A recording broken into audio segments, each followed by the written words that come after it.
On passe à la deuxième question. ABC est-il un triangle rectangle? Voilà ABC. Alors, pour savoir s'il s'agit d'un triangle rectangle, on va utiliser la réciproque du théorème de Pythagore. Alors, on doit calculer le plus grand côté au carré, c'est-à-dire on doit calculer AC au carré, et puis on doit le comparer aux deux autres mesures, leur somme qui est au carré. Très bien. Si on trouve la même chose, ça veut dire que le triangle est rectangle. Si on ne trouve pas la même chose, ça veut dire qu'il n'est pas rectangle. Allons-y, on va calculer AC au carré. Je prends ma calculatrice, c'est AC, c'est 9,2 au carré. Ça me donne 84,64 cm.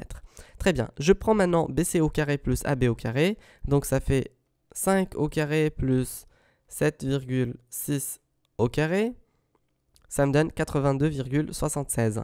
Alors, je vois clairement ici qu'il y a une différence entre le AC au carré et le AB au carré plus BC au carré. Donc, ce qui fait, c'est pas un triangle rectangle.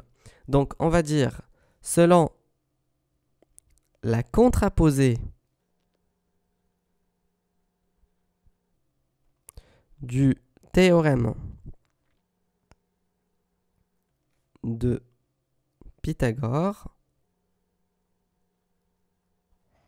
le triangle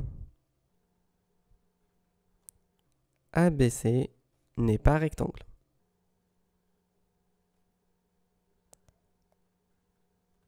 Alors, il y a une petite question ici. Pourquoi on a dit la contraposée et on n'a pas dit selon la réciproque? Alors, en fait, c'est très simple. Si on trouve qu'il s'agit d'un triangle rectangle, on dit selon la réciproque. Mais si on ne le trouve pas, on dit selon la contraposée. On passe à la troisième question. Si vous avez aimé la vidéo, partagez-la et abonnez-vous sur la page Facebook Astucieux Soutien Scolaire et abonnez-vous sur la chaîne YouTube.